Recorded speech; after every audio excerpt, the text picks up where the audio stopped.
अयोध्यापुरी के चक्रवर्ती सम्राट महाराज दशरथ जी का प्रभाव 14 लोकों में प्रकट था। उनका इतना प्रभाव था कि देवराज इंद्र भी स्वयं आगे आकर उनका स्वागत करते थे और अपने आधे सिंहासन में बैठने के लिए स्थान देते थे।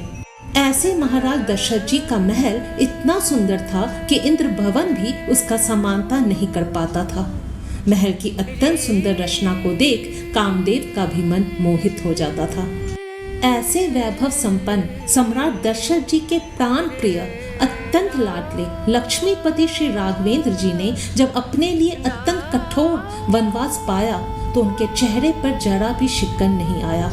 तपस्वियों के वेश में विशेष उदासीन विरक्त मुनियों की भांति 14 वर्ष का अत्यंत कठोर वनवास पाकर भी उनका मुख कमल जरा भी मलिन नहीं हुआ था।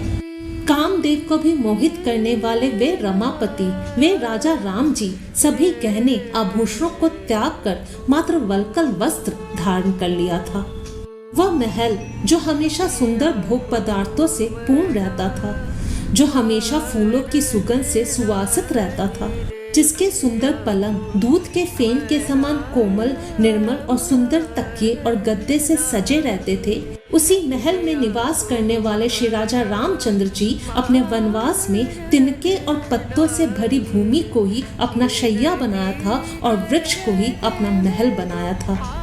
वे माँ कौशल्या जो अपने दुलारे पुत्र श्री राम को अत्यंत कोमल और सुकुमार समझ अत्यंत नरम मुलायम भोजन दही पूवे मिठाई आदि ही देती थी जिससे उनके पुत्र का जिह्वा न छिल जाए, वे ही श्री राम के भोजन के लिए अब मात्र जंगली फल ही बचे थे।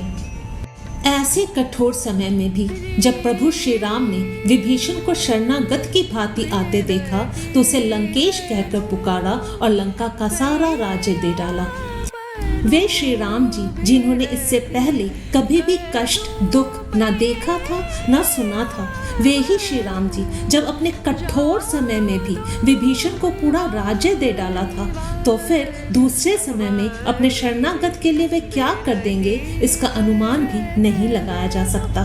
भगवान के इसी स्वभाव को देखते हुए भगवान शिव जी कहते हैं कि हे उमा, जिसने राम जी का स्वभाव जान लिया उसे भजन छोड़कर दूसरी बात सुहाती ही नहीं। सत्य जरा सोचिए ना, आखिर विभीषण क्या लेकर प्रभु से मिला था और प्रभु ने उसे क्या नहीं दे डाला था। धन संपत्ति राज्य वैभव के साथ ही अपनी अविचल भक्ति भी दे डाली थी। अगर अब भी हम सभी भी भगवान श्री राम जी के स्वभाव को न समझकर उनके भजन में न लगकर व्यर्थ में समय व्यतीत करेंगे तो अंत में सिर्फ हाथ ही मलते रह जाएंगे। क्यों न इस जीवन का लाभ उठाए और उनके नाम और गुण को गा गा कर अपने जीवन का लाभ उठा लें। कीप चैंटिंग हरे कृष्ण कृष्ण कृष्ण हरे हरे, हरे राम राम राम हरे हरे।